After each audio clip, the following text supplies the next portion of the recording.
the ones where they're eating. Yeah, the mukbangs. Ugh. Stop it. Or they're crunching and Let's play this.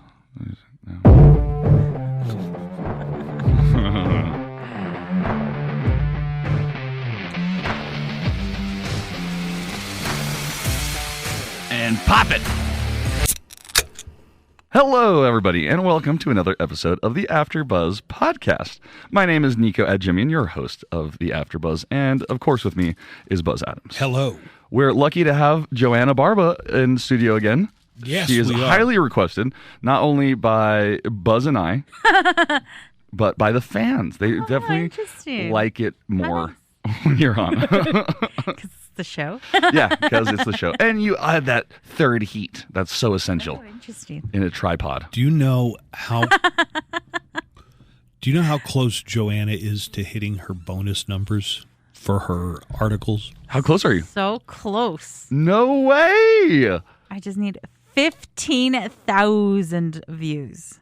And then you get some nice bonus? I get a nice bonus, yeah. Damn. What? I just need you to find me 15,000 views for Joanna Barba so she can get her bonus. Can you do that for me? Donald, I promise you we'll work something out. All right. We will get Joanna that bonus. That's amazing. That is such good news. We should. It would also make her a superstar. We should probably on the get digital her side of our company. Oh, yeah. You let me know when you've written an article, and we're going to get her cake and stuff. Make a big deal out of it. Yeah, this is funny because when Emily and I used to do our podcast, we would always push articles, and this is what we would tell people. I don't even need you to read it. Yeah. I just need you to scroll through my articles. Scroll. Now, apparently, you do have to scroll.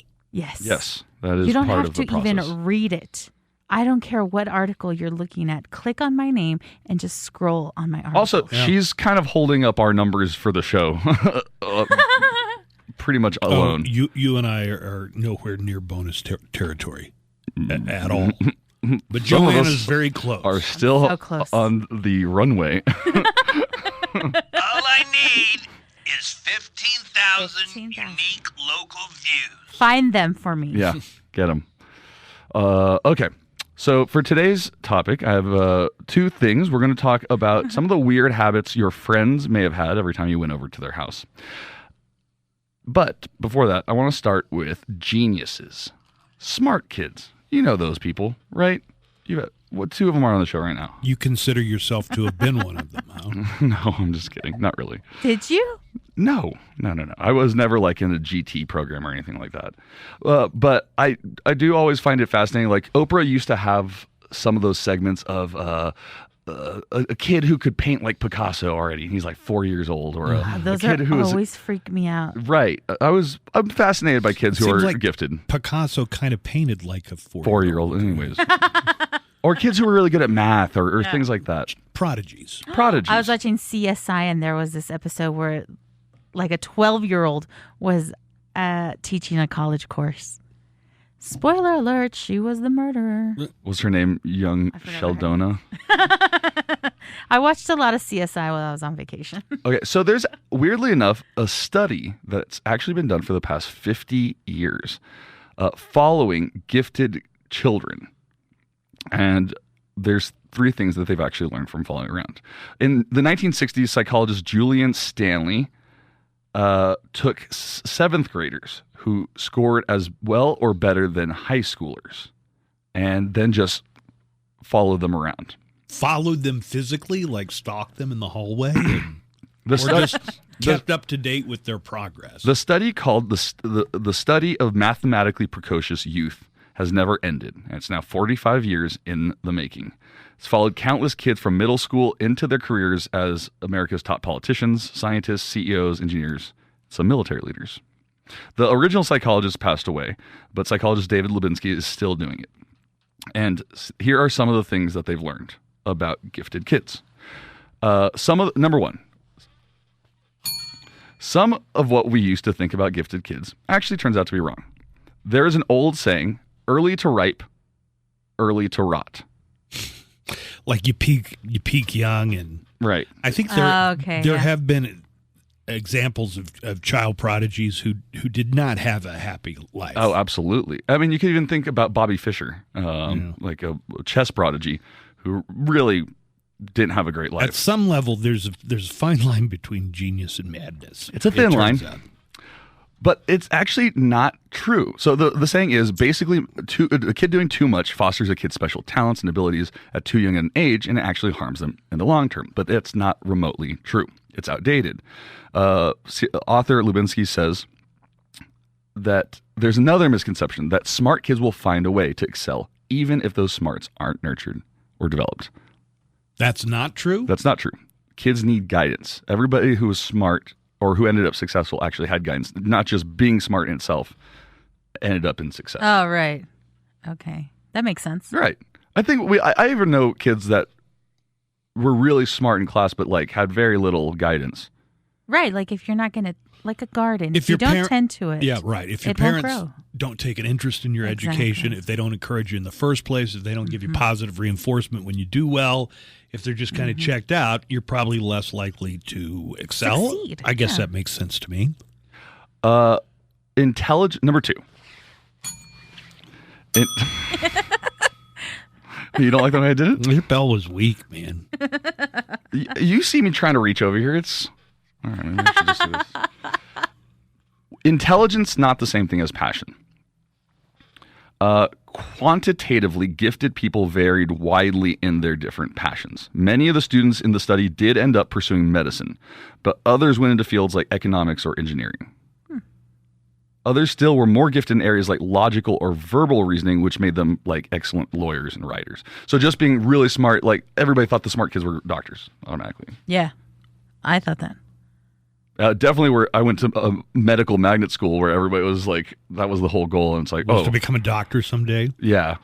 Or in the medical field. But you definitely knew that everybody who was like at the top of the class, that's what they wanted. And a lot of them did. A lot of them didn't though. Well, I mean, are you talking about medical doctors only? Or are you talking about people who get their PhD in theoretical physics, for instance? It was a medical magnet. So yeah, I'm seeing more towards that side. But I never thought every smart person became a doctor, despite what Doogie Howser would have us believe. It's kind of the perception, though, I guess. I guess. Number 3, hard work definitely still matters. Measuring a student's aptitude, their natural abilities, is only one part of the equation.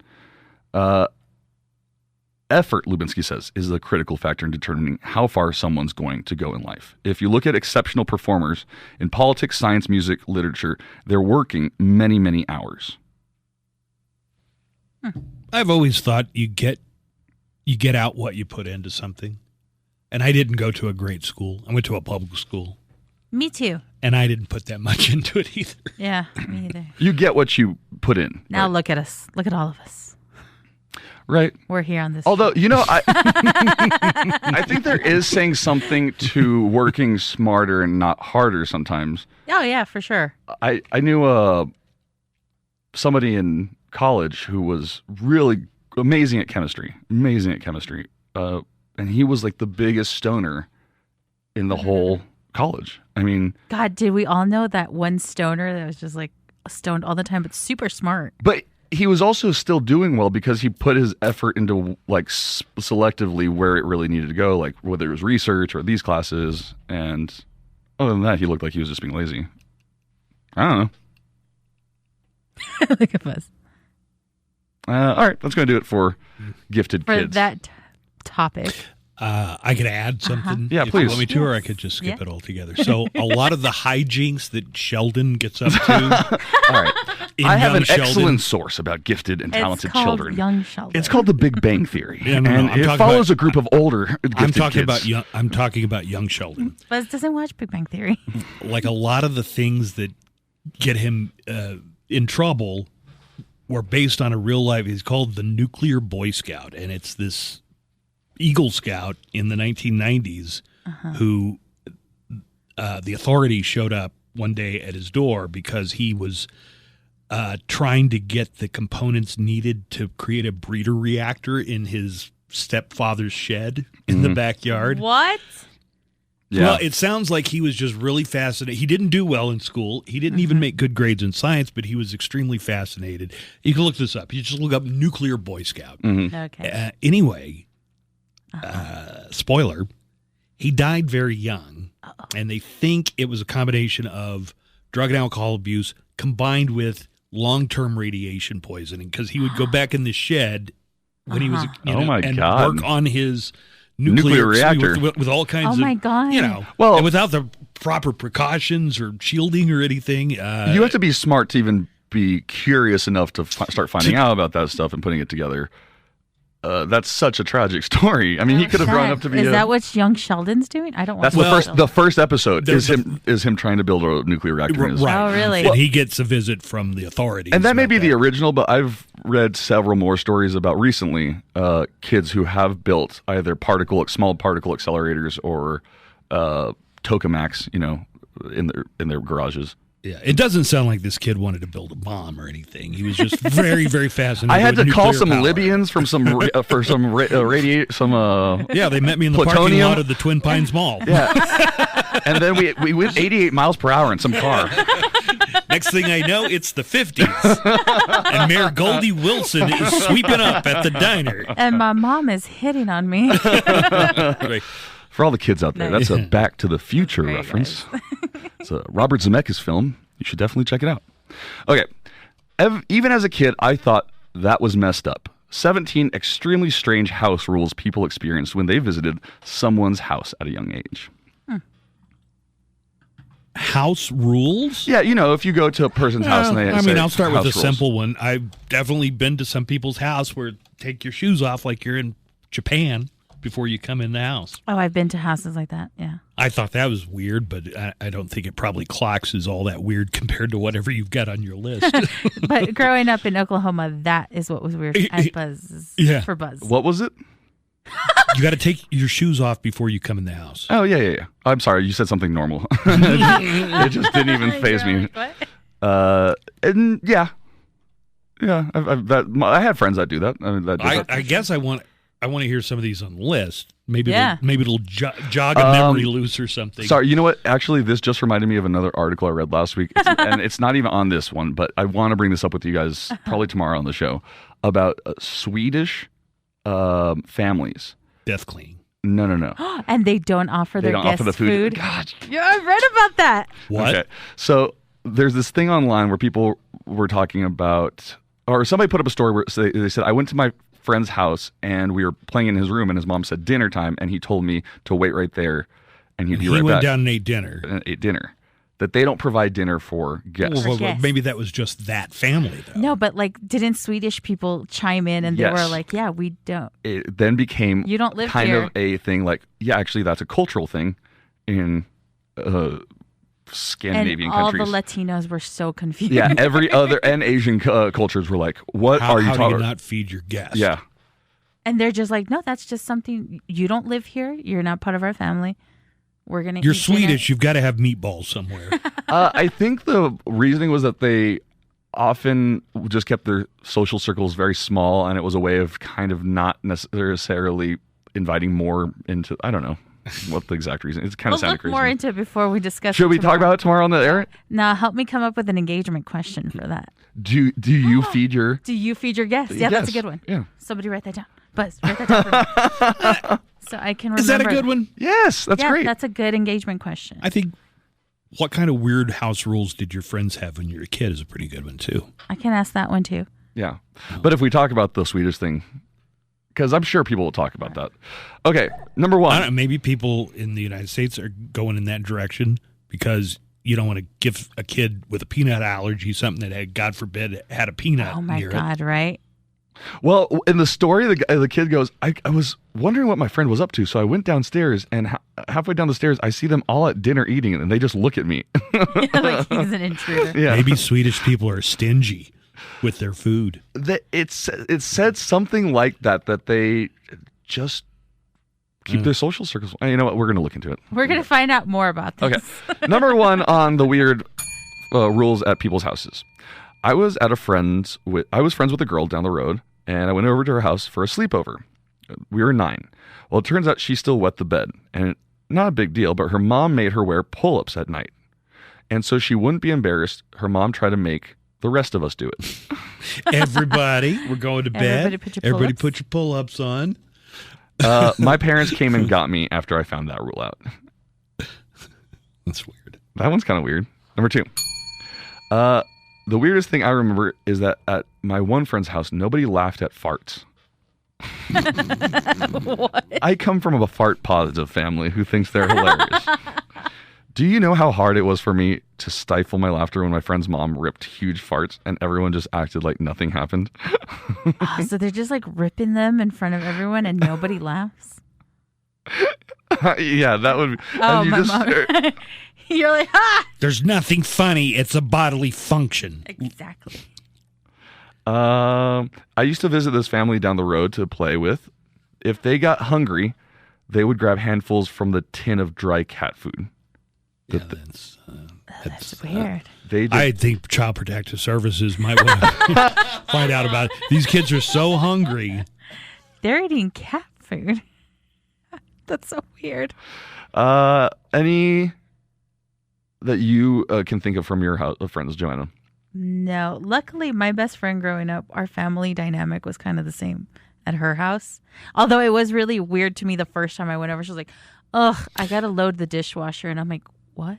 My friend was like rich. I'm like poor. I let people know, like I brought friends over since I've been an adult. So this is usually like a girlfriend, because I don't live there anymore. Uh-huh. And I'll say, hey, whatever you're used to, they say grace before the meal. Mm-hmm. Oh, okay. So you'll just know. Uh-huh. There'll become a time everybody's going to hold hands. And oh, do you guys do that? You hold hands. Yeah. My mom does that at restaurants, and I'm all, Mom, we're not a praying family. Stop. Why does she do that at the restaurant? Weird. You don't do it at home, but you do it. No, we don't do it at home. My mom was like, let's all pray. And the other what day is we were your at mom Cracker trying Barrel, to virtue signal at the Cracker Barrel for? Mom, we don't pray at home. Oh, Why yeah. are we praying here? I went out with like 10 extended family members, and we did on the whole vacation thing at Cracker Barrel. What were you guys like? Well, I had to start letting Quantumly people entangled? know because one time I brought a girlfriend home and I hadn't given her the heads up, and she just did not. It didn't register with her. Like they try to take her hand, she's like, "Ew, no." Yeah. Your brother tried to hold my hand. She holds hands, and everybody's head is bowed, their eyes are closed, and she's over on the. I open my one eye and I see her, and she's like, she's just like mouthing the words. And you're just like, how did that make you feel, Buzz? Where you're like, I said, I need to give people heads up because they don't do this in every home. Number 6. Whenever there was thunder at my friend's house, everyone had to huddle in the hallway until it was over. Super nice family otherwise. Number 7. My best friend's mom used to make me drink milk with dinner. I was lactose intolerant and drank water at home. Couldn't you just tell? Was lactose intolerant not a thing that they had back in those days? She said I had to drink the milk with dinner. She said that was the only way to eat. Yeah, that one sounds pretty crazy. That one sounds almost like medically. Did you let the person know, hey, I'm lactose intolerant. I can't drink this or I will die? And they're like, yeah, you're drinking that. Yeah, you're definitely drinking. That was one thing. Like sometimes the drinks would be a little bit different. If anybody ever insists that you drink something, I think red flags ought to go up. As long as water is an option. If you're doing, no, you have to drink this. You're like, why? You'll find out. One person says, my own dad had a rule that me and my friends couldn't watch a movie more than once. Back when we had DVDs. His reasoning was that he didn't want us to get hooked and veg out just on one movie. Because back in the day, that was... Yeah, I guess. Hey, this is the movie I got, and I don't return it till Monday, so we got 2 days to watch this as many times as possible. Do you know how many times I saw The Matrix because of something like that? Honestly, like that's probably why I did spend like a lot of time. I think it was even more pronounced in my day when it was VHS, videotapes because you didn't have all that many TV stations. When my siblings and I were small, we weren't allowed to say fart because it was swearing. I guess. Yeah. Yeah. What did you say? I wasn't allowed to say butt. What did you have to say instead? Rumpus? Rear or something. I don't know. It's weird what's considered a swear word or not socially or what acceptable. some people would consider like fart. It's just a sound that's coming out of your mouth. What makes one sound more dirty than this other sound? Fart. Fart? Positive. Oh, yeah. My nieces never said, they said toot. Toot? Instead of fart. I used to say that to my nephews when they were little. Yeah. And Maddie's probably used to you. Yeah. Do you guys mean fart? I think she did do that one time when she was about What's 2.5. a toot? Yeah. You mean fart? Number 13. My husband grew up in a very strict household. Not only were the clean your plate after dinner every time, no TV, no name calling kind of stuff, but can't leave the house without wearing collared shirt and tie. Oh, interesting. He will never leave. He refuses to wear a tie. Oh, now he refuses to wear a tie as an adult. I had a friend down the street who was the same age as me, and the rest of us would go out in the woods and play and build a tree house, and we'd go and play on the railroad track. He wasn't allowed to use he wasn't allowed to leave his property. Oh. And he had a bike, and I'm talking like we're in 7th grade. And Okay. you would see him out riding his bike in a very small circle in his family's driveway. Oh, no. You know, and the rest of us are out in the middle of Come the out street. to the street. I'm playing- not allowed to. The rest of us are in the street jousting on bicycles. And there's same grade as me. Not special. You know what I mean? Yeah, just Just a hanging out. regular kid, and I'm not allowed to ride the bike outside the area of my own driveway. Wow. That's interesting. Yeah. What's become of this neighbor now? Do you know? He rides I motorcycles don't know. for a living. I mean, other than that, he was popular and did well in school. I'm sure he's doing great. He probably only lets his kids ride their bicycles In a circle. in a circle in driveway. the driveway. Or the opposite. Like he just like throws them in a different part of town and says, "Get back." All right, this one actually I relate to. Oh. I remember sleeping at a friend's house and was told we have to take showers at night. You're going to have a sleepover and take a shower. Did you I make was your used- friend? Does your friend make you guys take showers? Not together, but like I had to take a shower at my before. friend's house. Yeah. And I had to take their vitamins. And that's true. I remember having to take vitamins in the morning with my best friend, Nicholas. Another Nicholas? Yeah, we were both Nicholases. That's kind of weird. That is weird. I went to a lot of sleepovers, but I don't remember their... That was not normal. Like for most of my other friends, I Went don't to think a lot of sleepovers. I don't think I But showered. I don't remember. I don't It's ever one remember night. showering. Yeah. It's one night. I mean, I'm sure I did brush my teeth, but I don't have any recollection of that. It was all about staying up, watching junk on TV. Did you ever go to like a sleepover and Eating like, pop and soda. You're like, God, this toothpaste is weird. Like their toothpaste is always What different is from yours. wrong with your brand? And I'm like, why do you guys have cinnamon ones? And my friend is like, it's good. I'm a mint guy. Yeah, I'm all, you don't have any like mint. This one I don't relate to, but I think is a perfectly acceptable rule to have for your friends. If I become a parent, this is what I would do. I should do this with my dog Jack and his new friends. Oh, your dog has a friend? Yeah, his name is Einstein. He has crazy hair. How cute. That's What? another Back to the Future reference, man.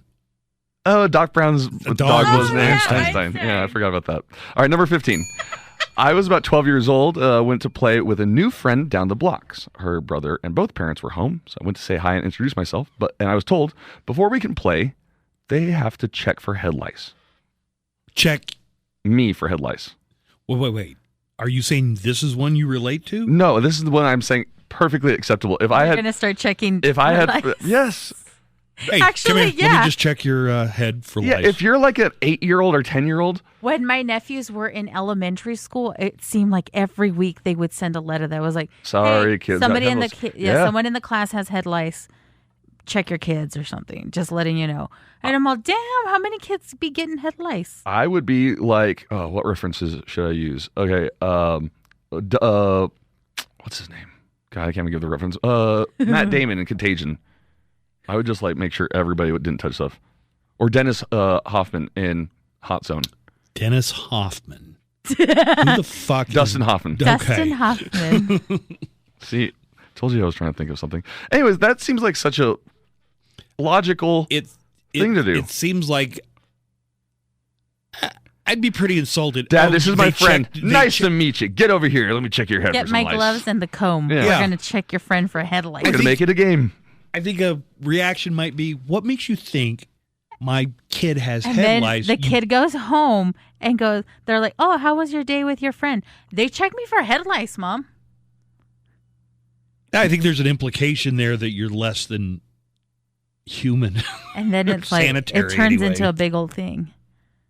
That's funny. No, I like that one. Here's one Buzz might relate to. Number 17. No one was allowed to bother my friend's dad while he was in the bathroom. Oh, Which is sensible, except he liked to lock himself in the bathroom to read the newspaper. And they only had one bathroom. yeah, my thing was like, oh, you can't go to my parents' room. After having to go out in the yard behind a bush in desperation, if I visited, I made sure to only drink what was necessary. It's pretty funny. All right, that's about it. Any others? Gosh, nothing comes to mind. Oh, you know one? Okay, I had friends that not only with the shoes we had to take off outside, but then put on some of their new slippers inside. Oh, they would provide slippers? Yes, and socks. Interesting. That's For nice. all guests. That's nice. Even adults, yeah. I'd be okay with the taking off of the shoes if they did that. Would you be like, no, thanks, but no, thank you. But I can just see you going in and be like, what? Huh? No, thank you, but no, thank you. My friend Joanne. I'll take my shoes off, but I'm going to do it on my time. My friend Joanne, who is Korean, we had to take off our shoes. And one time I was wearing mismatched socks. And her mom like nearly lost it. Like, why are your socks mismatched? That's And a I'm like, sin. I couldn't find the pairs. I'm not organized, whatever. Yeah, I do my own laundry. Wait, you have a friend, Joanna has a friend named Joanne. Yes. I have a friend named Nicholas. Yeah, right. Do you have a friend named Buzz at all? Yeah, Buzz Aldrin. Second man on the moon. He and I have been buds for a long time.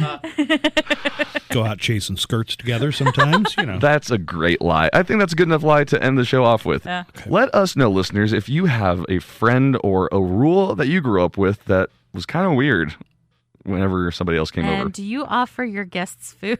And do you offer your guests food? Are you Swedish? Tell us why and why not. More on the AfterBuzz. We'll talk to you next time. Goodbye. This is it. That's the end. Now.